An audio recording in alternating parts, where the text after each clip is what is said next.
Good afternoon and welcome. I'm Susan, and this afternoon we're going to bake some cookies. It's kind of been a dreary, rainy last few days here in northern Minnesota, and we found, well, I didn't find, but somebody in our house found that the cookie jar was empty and had a few words to say to me about that. So I thought today we'd do some cookies, and I pulled out an old tried and true recipe, Snickerdoodles. I love Snickerdoodles. They've got that little cinnamon crust on the top of them. Oh, they're so good. So what we're going to do is start with, we have to do some sifting. First you're going to have to sift flour. And then you're going to have to take 2 3/4 cups of that flour and put it in the sifter again. But this time you're going to add, a teaspoon of salt. We're going to add, what do we got? Soda. We're going to add a teaspoon of baking soda. Here we go, a teaspoon of baking soda to that. And it calls for 2 teaspoons of cream of tartar. And I think I might have just enough here of the cream of tartar to do this recipe. Let's see what we've got. There's one. Oh boy. It's about time to replenish the old cream of tartar. It's something you don't use very often, but boy, when you need it, you need it. Let's see if we can get some more in the spoon here. Well, we'll call that good. So we're going to sift this again in our trusty sifter. I know not too many recipes anymore call for sifting, do they? You normally just take a whisk and mix it together. This called for sifting, so that's what we're going to do. We're going to sift the flour twice. This gets caught in the bottom. So let's get it done here. Now we're going to have to make the cookie dough, but then we're going to have to put it in the refrigerator for about 2 hours. Okay, so we've got that sifted. Let's clear out this stuff here. And we're going to start on we're not using butter in this recipe, we're using shortening. Now, I think I've told you in a previous video that I do like when you get vegetable shortening, Crisco, in these little handy dandy, already measured. They're a little more expensive, but boy, they are happy. Make me happy when I have to use them, and they're easy to use. You just pull them out, cut them if you need to in the tablespoons. In this case, we need a full cup. So what I'm going to do is just peel this off. I'm going to take a knife and kind of cut it in different segments here. Let's just get it right in the bowl here. We're mixing here in our Ankerschramm.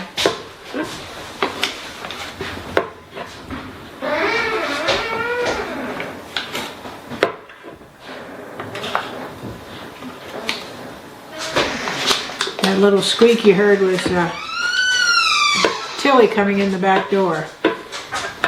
Okay, so we've got that. Let me wipe my hands off here. So we're going to add shortening. We're going to start creaming this. Let's turn this on and we'll get it creaming.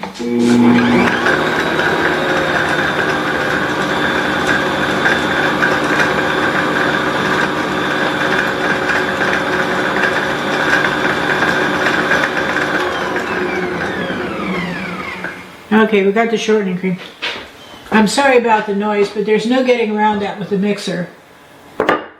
Now we're going to add 1.5 cups of sugar to that shortening. 1 cup.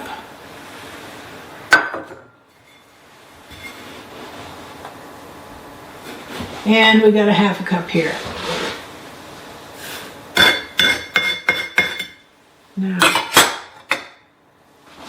and we're going to do 2 eggs. So let's crack a couple of eggs here.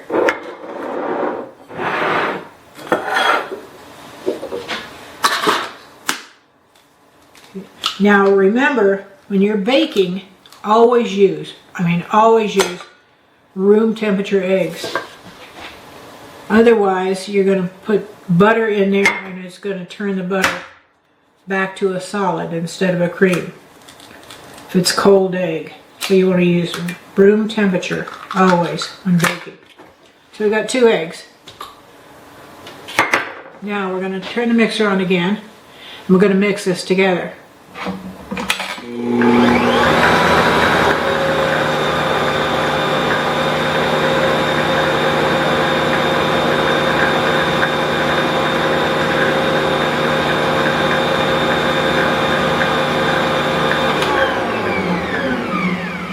Now I'm going to kind of scrape down the bowl here, because we need to get this all mixed well. Get that sugar down there, and that Crisco, and the egg. I'm going to turn this on one more time here.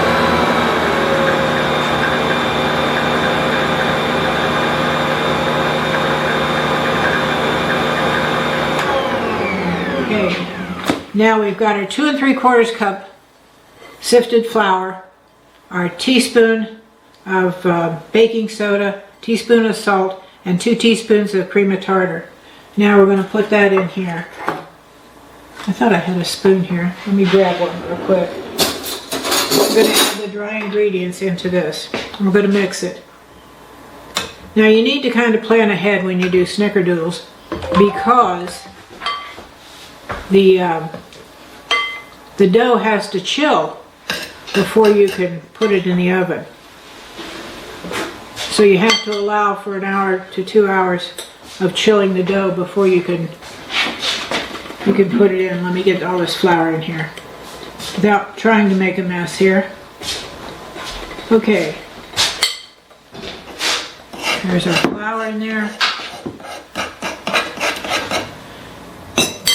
We're going to turn this back on for a couple seconds.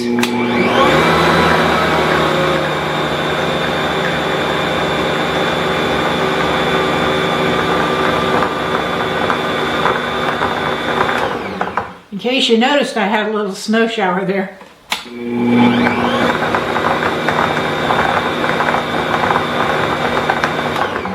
Okay, now that's the dough. So we're going to take this out. Take the beaters out here.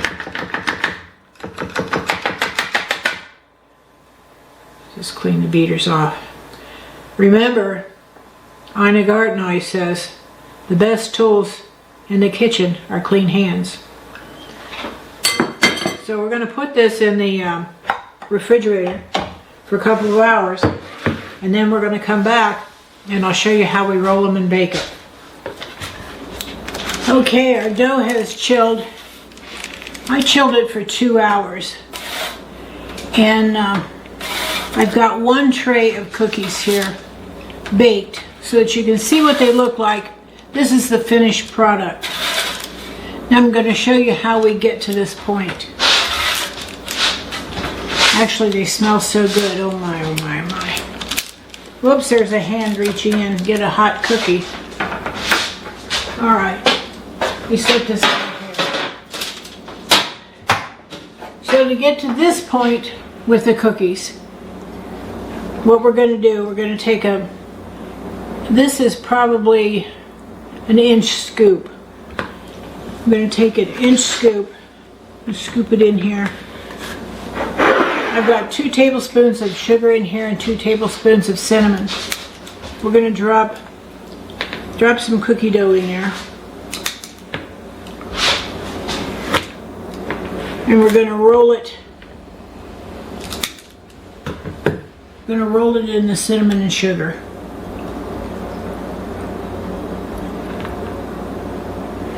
We're going to put them on the cookie sheet.